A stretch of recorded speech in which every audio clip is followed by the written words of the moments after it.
Well, hello there. I'm Jason Zook. This is Caroline Zook. This is Wandering Aimfully, the show. And we're going to talk about our relationship in this episode. Not so much about relationship advice, although we've been together for almost a decade and we just share some stuff we've learned. Yeah, just like how we kind of got together, what our biggest hurdle was in the beginning of getting together. Ooh, when Caroline tried to break up with me. I did do that. Yeah. How we fight. Ooh, it gets a little bit feisty. It doesn't get feisty. And all kinds of other things. The other things, which are most important, are some fun sea otter facts at the end. So stick around for that.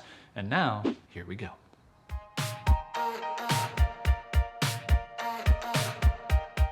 Hey there, we're Jason and Caroline Zook, a husband and wife team who believes life is just one big experiment. This is the show where we share our journey as we figure out this ever-changing thing called life. We cover topics like running a business, traveling the world, and clawing our way out of debt. All with the hope of inspiring you to live, work, and create with more intention. Life might bring its twists and turns, but when you know who you are and what you want, you're never really lost. Welcome to Wandering Aimfully, the show. I think I have something to say. What are you thinking about?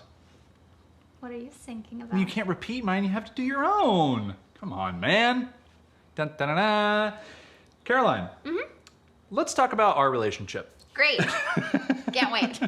Cool. Originally, when I told you that we were going to record today, I was like, oh, maybe we'll talk about working together. But I was like, we talk about work stuff all the time. I thought it might just be fun to talk about our relationship. And this isn't necessarily being framed as relationship advice. In fact, maybe it's non-relationship advice, but just our relationship in general. I love that. Because I think there are some. Have we ever talked about it before? No, because I think there are some fun little quirks and tweaks and squeaks and quirls and squirrels and whirls and twirls that Definitely, we some have. of those. Now, Yeah. what are those that you would like to start with?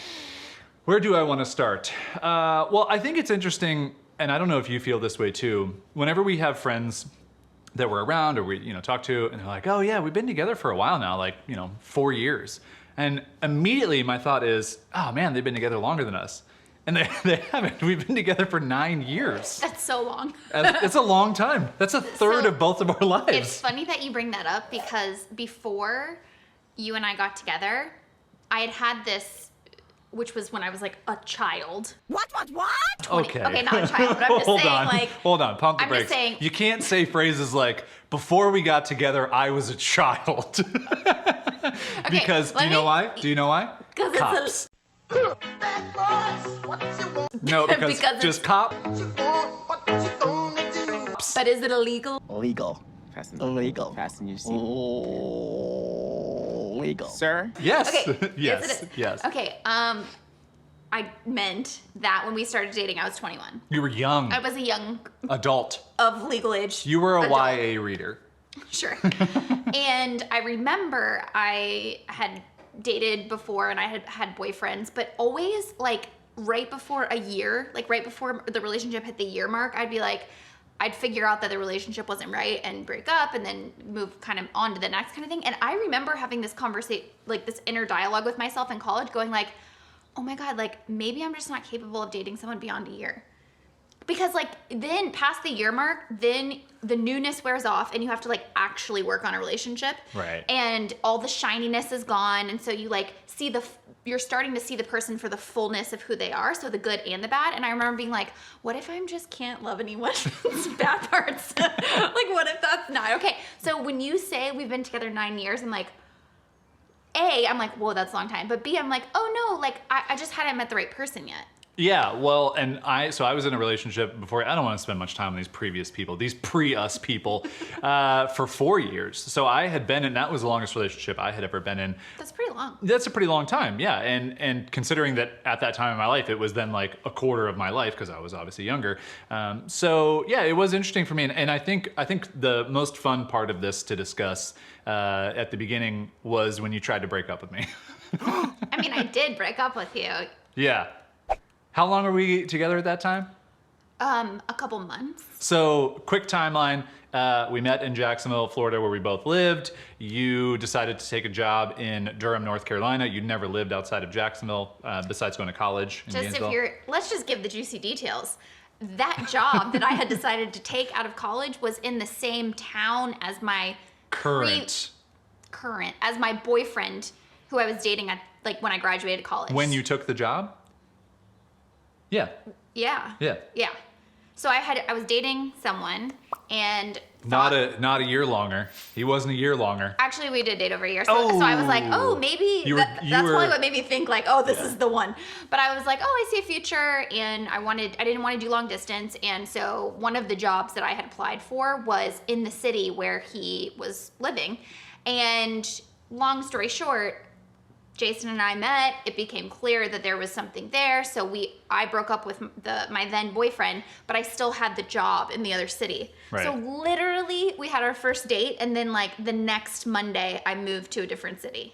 Yeah. That was Some could argue wild. that should have been foreshadowing for me of like, man, if I go on a first date and then a girl moves to a different state, it's not going to work out. But anyway, I don't know that everybody, like people who are the OGs who have been around will remember this story, but people who maybe have come on board later, I don't think know that we did long distance for the first 6 months of our relationship. And it was really tough. I was just talking with a friend the other day about long distance, and boy, is it hard.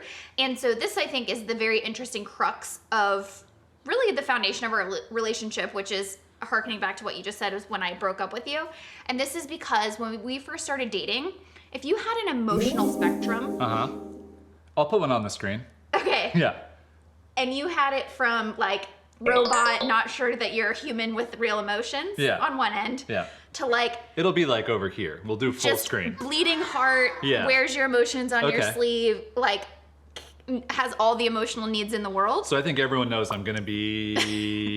You were on this end and I was on this end, and it's really hard to be in a relationship if you process emotions and have different emotional needs that are that far apart. Not to mention if you then take that and then you amplify it with long distance. Right. And so it was like very quickly within 2 months, I had all of these needs that I wasn't getting, that weren't getting met. Just in the first and couple you months? were like, what's going on? And I was like, and so what happened was, and I think this is important to share, because if there are Sure. people where a relationship is early on and they're like, how did you know? I'm like, first of all, I didn't know. But Didn't know what? well, people are like, how did you know that like Jason was worth that? Breaking up with? No. Okay, we'll get to that.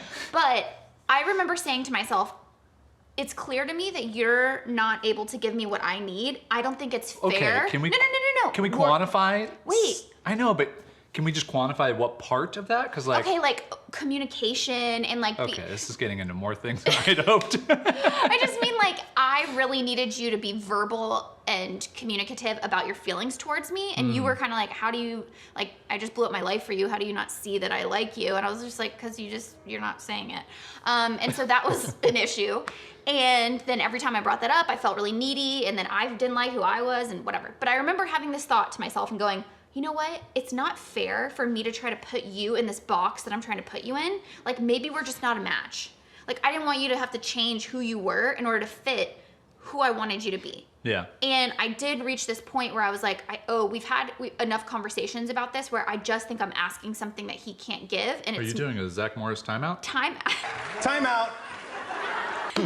on our relationship? So then I just said, okay, it's not fair to you, and I tried to break up with you. Yeah. No, I mean, you didn't try. You like, kind of did. And I think I sat with it for like half a day, and I just kept asking myself, like, I left this other relationship that I've been in for years, which is a person who I did love, and like I would still say that I still love that person today. Like I still As a like person. yeah, as a person, Yeah. like I just genuinely do. But it's one of those things where I was like, no, you are worth it to me, and I need to be able to show up for you in a way that I haven't shown up for other people before. So that's something I'm willing to try and change. Now, is that one of the most difficult things I've ever done in my life? Yes, absolutely. Even just from like an internal battle, it's everything in me fights against it. And it's just because the way I was raised, things that, nature and nurture and all these different things. But we made it through. So I don't want to spend, we're already, we're No, but I think it's interesting because that really surprised me when you called me back and you were like, okay, I've really thought about it, and here's the deal. Like what Here's the deal. Here's Yeah. the deal. You can't break up with I me. got Howie Mandel on the line. Deal or no deal? This is how I remember it, so correct me if I'm wrong. Okay. But the way that I remember that conversation was you being like, I've thought about it, it's not that you're trying to change me or that I'm going to change for you. It's that I want to evolve and change in this way for myself. And so, like, I'm committed to this relationship and let's try and grow together. Yeah. It was like something along those lines. And I was like, and I think I was not expecting that. for any relationship, when you run into bumps in the road, whether it's in the very beginning or the middle or like way down the line, and I'll say way down the line, like as far as we've gotten. So, you know, and so the only thing we have to compare to is that you start to realize like, oh, this thing between us that's causing our relationship to not be as good as we hoped or as smooth as we hoped is actually something that's wrong, or just like it's not working in me. Right. And I'm bringing that to our relationship, and that's causing the friction where our relationship isn't working out. And I do think over time, the thing that we've realized is like the one thing, and probably most people who are in relationships have this as well, there's like one thing that you're almost at an impasse on that you just can't possibly get through, but you stay together because everything else is worth it. So for us, what is that one thing? Wait, what? What's like the one thing that we always have friction on that we will probably never have in perfect alignment in our relationship? That we This is a good always test. have friction We on? always, like, this is like the Always have one thing friction. we come back to. It's We not haven't had it in a while, but you also haven't been feeling great in a while, so I've had an opportunity to. It's not the emotional needs thing. It is, but like, what, like, how do we? This feel is like this this is a perfect I'm example. failing this test and it's stressing me Well, out. maybe I always think about it this way. So it's that we don't speak the same emotional language. Yes, obviously. But that's like I was picturing like a topic. I was like, the this- dishwasher. No. I've given up on the dishwasher Yes, because yes, we just it run is it the every emotional night. needs thing, and it's the fact that we don't speak the same love language. Probably won't make it out of this episode alive, but just wanted to try and end our relationship via our podcast and show. Okay, so let me recap that Turning since red. that was such a cluster of a thing. The one thing that we keep coming I'm back literally to, red, do you I know, see? I'm sweaty. Okay. The one thing that we keep coming back to in our relationship that is difficult is that we don't speak the same emotional language. Correct. So you will have times where you just need me to say words of affirmation to you so that you feel connected and loved by me. And I will have times in my life where I'm feeling that way and I'm showing it to you through other means, but you don't accept it that way. Right. I And don't so- receive it. Yeah, I can't like it because I'm not speaking that language. Right. And so this actually gets into one of the realizations for us that was really helpful was learning the love languages. And I'm not going to say that we even spent a lot of time to learn them, myself mostly, is that we, like, for us, we just quickly got it. Yeah. And so when we realized that you accept love through acts of Words of affirmation words and of physical affirmation, touch are my and I languages. accept love through acts of service, that became really helpful for us to be able to understand and just know each other better when we were showing up for each other in our relationship. Yeah, like I learned, and even yours is acts of service, but what I learned about you is that you feel the most loved when I am thoughtful of you, or I've gone out of my way to like think about doing something that is out of my normal routine in order to serve you. So like doing the dishes, or if I were to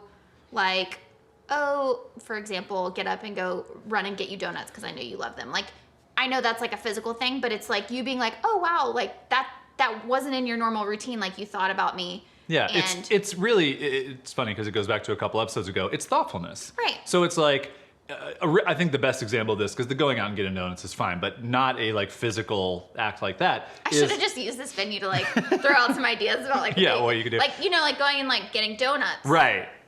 You're Nope, right. nope, not as good as No, I think the one thing that has always, I have noticed the most is when I'm gone from the house, because that doesn't happen very often for us. We spend so much time in our homes because we work from home, we live at home, blah, blah, blah, and we love it in our home, is that when I go somewhere for an extended period of time, whether that's leaving town or just like for a half day that I'm gone, and I come back and you have been thoughtful about cleaning up your desk or cleaning up the couch or cleaning up our bedroom or whatever, because I am the more cleanly one of the two of us, It's like I had to actually think about that to do you it. had to almost force yourself to get out of your own habits. And that does mean a lot and to you know me. that means love. If I force myself to do things that are not within my nature. And I know that that may sound weird to some of you, but I think for some of you, it may You're also like- sound like, yep, this is us. Our relationship, I think, going for as long as it has, and I think for being as healthy as it has 9 years in, is that we've realized these things about each other. Totally. And to me, that's one of the biggest things. And I think it also kind of, I do want to touch a little bit on working together, although I do think we could do a whole episode on that, because I think there's some things we've learned about that as well, and like how we work together well and also are a couple well. But I don't want to leave the emotional stuff, you know? I want to stay here, stay in the pocket for you. I am. And that actually brings me to, I wanted to just come back to that story because I do have some people sometimes, and I remember being that age in my early 20s and being like, how do I know if this relationship, talking about after you came back to me with that, after we like had our mini breakup or whatever, I remember thinking to myself, how do I know that this relationship is worth investing time in? It's really hard. It's long distance. I blew up my life for it. I'm 21. Like, shouldn't I be dating around and whatever? But when you came to me and said all of that, I remember thinking like, wow, this person is willing, is telling me that they're making a commitment to their own self-evolution.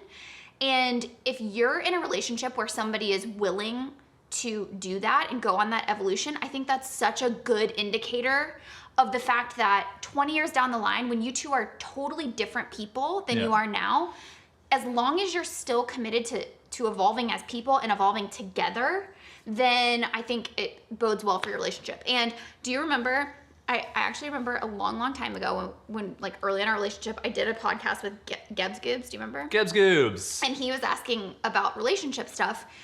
And I remember going like, what do I think are the key ingredients to a good relationship or any relationship that you think is worth investing in? Do you remember what they are? No, I have no clue. Okay, they're 3 C's. And I know it sounds silly, but like I still stand by these 3 C's. Okay.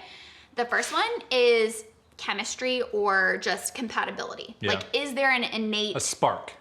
Yeah. And for us, that was humor. Like, immediately with it, we felt like we had known each other forever. We could laugh at each other's jokes and whatever. It was just, there was that initial, like, chemistry compatibility. You were a child and I'm a grown-up child, so... Exactly. So that's, like, the initial part. But then the second one is communication. So are you, even if you don't speak the same language, are you at least... willing and the same able, emotional language. Right. It would be different if you just didn't speak entirely differently. Are you at least willing and able to like talk about your feelings, and even if you just awkwardly tumble through it or whatever.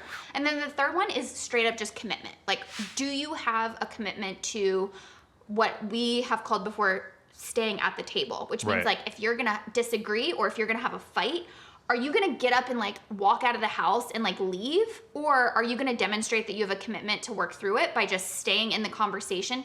And that doesn't mean like, okay, if you need time, but saying like, hey, I need 10 minutes to go cool off. This isn't me like trying to ditch this conversation. It's just me saying that's what I need versus throwing up your hands and storming off or whatever. Yeah. I actually, does that make sense? Yeah, totally. And I think that leads into one thing that I did really want to talk about, which was, I feel like we've never really had like a fight as you would think about it in a relationship. Like a blowout fight.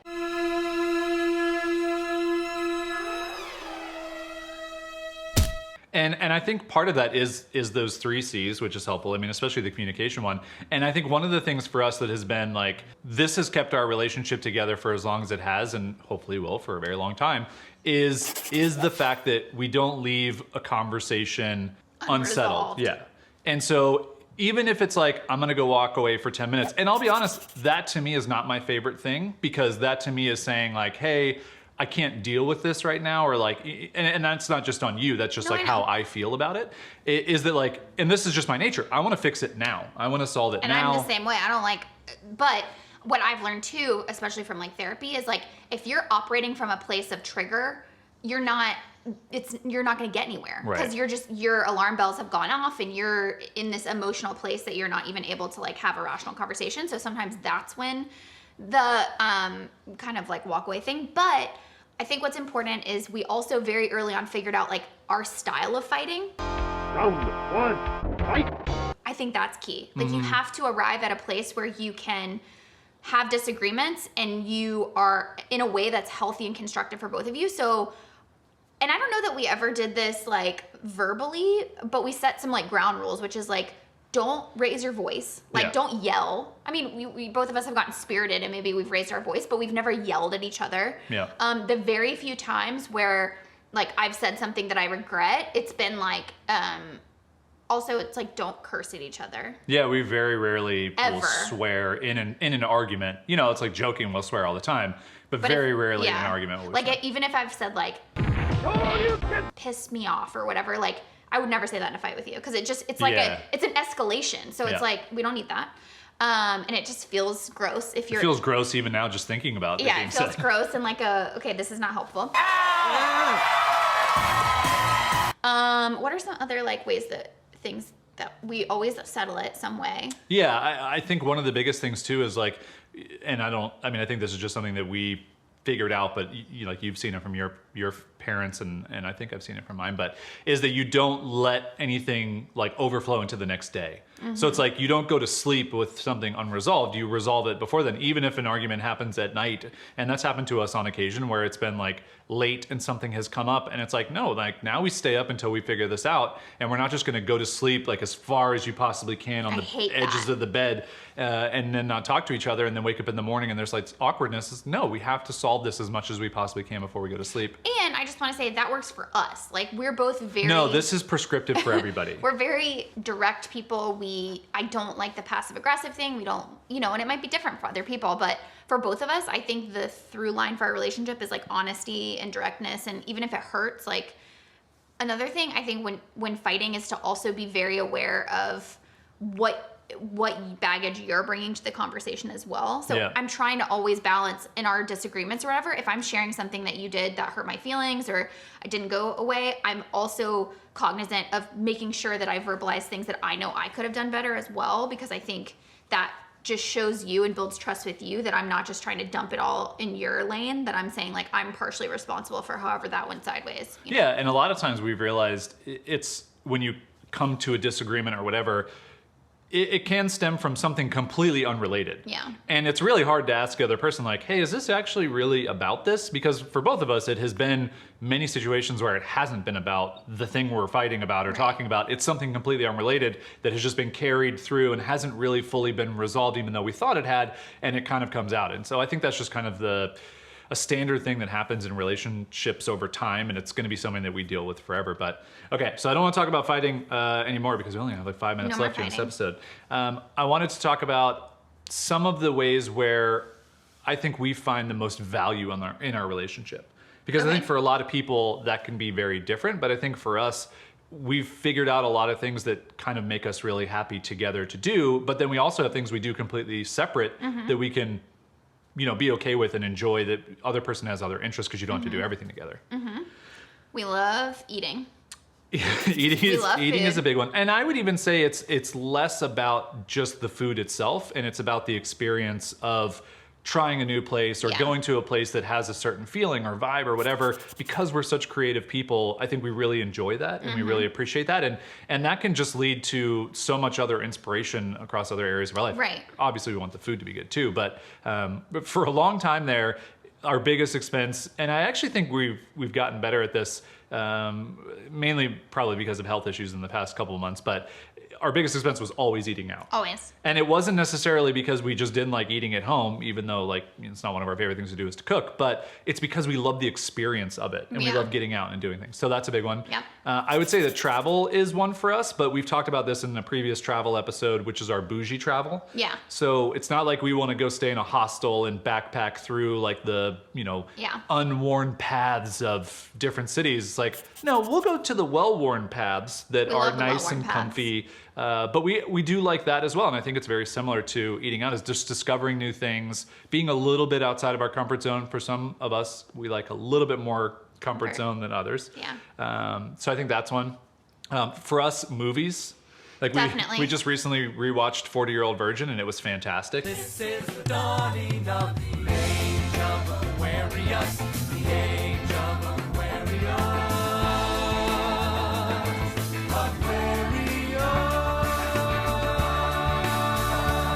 It stood the test of time and we loved it. I still remember the first lunch that we had together. You saying something about how much you love movies, and I was like, it's not possible that you like movies more than me. So even like on our first date, basically, we were still arguing over like who liked movies more. I think it's clear. Well, your movie marathon. Yeah, there we go. Also, I can on a Saturday just watch like 6 movies back to back. Well, I used to be able to do that. Yeah. I'm gonna get there soon. But. Yeah. There's just not enough romance movies left for you to watch. That's the problem. You know romance movies are not my favorite. You know it's thrillers. Legal thrillers, even Legal more thrillers. specifically. We got to get those. We got to get like just its Fracture? own channel. One of the best of all time. Just back and forth. I think it's funny, and we can touch on this because we're getting close to the end, so it doesn't have to make us uncomfortable to talk about very long. Superpower. Is that sex doesn't come up for us as like a first thing? Yeah, and I've thought about this a lot because I feel like, do you think that that has something to do with the fact that we're around each other all the time?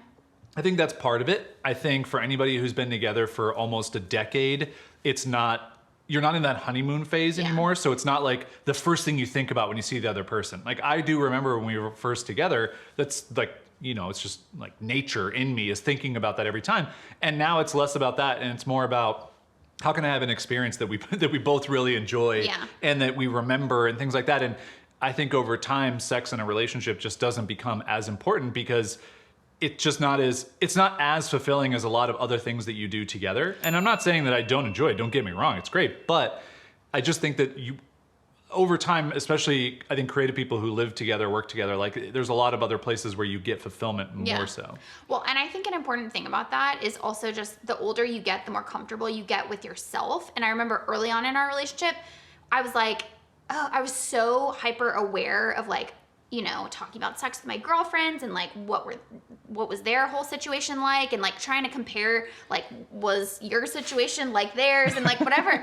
And just thinking that like there's a one size fits all, or I remember like you see it all the time. It comes up on like polls and people saying like, oh, well, how many times a week do you do it with your partner and blah, blah, blah, blah. Week, what do you mean? It's a day. And I for us. remember having just like being so self-conscious and being like, oh, what's wrong with me? That like maybe like that's not as high up in our relationship as other people would put it. But that's when you just get older and you realize like your relationship is your relationship and you get to mold your marriage and your partnership for the long haul however you best see fit. Yeah. And it's not to say that it's not important to us. It Yeah. is, and we've had our own journey with that whole part of our relationship, like intimacy and things like that. Upcoming episode. But in general, I would say that it's not the most important thing in our relationship, and I'm happy with that now, and I don't judge us or judge our relationship compared to other people because of that. I think that's actually like a nice piece of advice for like a through line in everything in life is that what works for the masses or for a lot of people, or even just what like society might tell you, like, oh, a healthy relationship means you're having sex X number of times a week. It's like, what? Like there's so many variables that could go into that you just like, you don't take into account. And so you don't need to feel guilty about it. You just feel good about your relationship and what you care about. And I think the other thing too is that we're also very honest with each other about this. Yes. We do talk about it, and totally. it's not something that just stays like kind of, quiet and we're Right. like, oh, what's going on here with this? Like, I don't know right, how and you it's feel. not one of those things where, like I would feel differently if I felt like we were like somehow our intimacy had been lacking, but it's just we find intimacy in other ways. And it's not like one of those situations where you feel people drifting apart because they're Right. like their needs aren't getting met, and so you're both like on your phones at night not interacting Right. with each other. It's like, no, like we still have a very stimulating relationship. It's just the physical part of the intimacy isn't as important, I think, as some people would Right. think it is. And I think it's fair to say we're both still very attracted to each other. Hopefully. 100%. Okay, good. Well, that's what I was gonna say too. Is like it would be different if we would never wanted to like touch each other, or Right. if like, yeah. Hello. How was it for you? That's a good segue into, we Googled that for you. All right, now on to our second segment. Because the first one is the regular podcast called "We Google That for You," where we Google something for you, and that you can feel smart and go and tell your friends, and people will think, "Oh wow, you're like Google, but better." It's really turned into I Google something for Caroline, and then you guys get it as well. So I'm bad at preparing for podcasts. I have 5 facts about sea Hippopotamuses. otters. Close. Sea otters. And this is going to make sense when we get to the 5th fact of why I brought this in. It'll wrap it all together. Great. Cool? Now, am I guessing the facts? Nope. You are going to guess true or false. Great. There you go. All right. First, the sea otter can live its entire life without leaving the water. True or false? True. That is correct. Sea otter can live literally its entire life without Underwater, leaving the water. but it's a mammal. Not underwater, just in the water. No, it doesn't have gills. No, I understand. That'd be weird. I if sea said otter it's a gills. mammal. All right, second fact. Sea otters have very thin fur, but have a layer of blubber like a whale that actually keeps them warm. True. False. Sea otter fur is the densest of any animal on Earth, an estimated 1 million hairs per square inch. That's fine, but does it have blubber like a whale? No, that's because unlike its fellow marine mammals, it has no blubber to keep it warm. Wow. 1 million hairs per square inch. Wow. That's How why it has crazy that is that? texture. It's amazing. All right, third fun fact. Most sea otters consume nearly 40% of their body weight per day. False. True! The sea otter must consume at least 25 to 40% of its body weight daily just to keep warm. They gorge on more than 100 different prey species. Oh, wow. What a diverse diet. We're married. Nicely done. All right, fourth fun fact about sea otters. We have 2 left. Okay. Sea otters migrate and can travel as far as 100 miles per day. True. False! Ooh. I'm off track. Sea otters do not migrate far. Their rafts, usually comprised of a single sex, can range from as few as 10 individuals to as high as 1,000. They're rafts? Yeah, it's like a beaver has a dam, so a sea otter has a raft that they create. It's kind of similar to a dam. It's like a big, cohesive unit. All right, final fun fact about sea otters, and this is gonna bring it all back together. Can't wait. True or Let's try it false? To keep from drifting apart while they snooze, sea otters often sleep holding paws. True. True. We're like sea otters holding paws, except for you would never hold my hand for Not an for very entire long. night. Not for an You would entire night. never. It's already getting sweaty and hot. Isn't that a fun little fact about sea otters That's so though? sweet. So they don't drift apart, they hold paws. That's sweet. Oh, we should try that. But just like we can just hook our hands together. Just like a little. Like Legos. Yeah. Going to sleep now. Good night. All right, well, we hope you enjoyed this episode, learning a little bit more about our relationship, our non-relationship advice, and then obviously some sea otter We facts. should have taken some cues. I love answering cues. I mean, we can take cues for a later relationship episode if people want. We'll do a follow-up Q&A relationship episode. Absurd. Leave. Go ahead and leave your questions in the comments if you want. So if you have any questions for our relationship, PG-13. keep them NC-17. That's what I'm saying. We're not children anymore, you know. But We seriously, don't do it often, but when we do. ask your relationship questions in the comments if you have them. I will compile them and we will do another follow-up episode about relationship stuff. Hope you enjoyed this one, and we'll see you on the next one. We love you. Bye.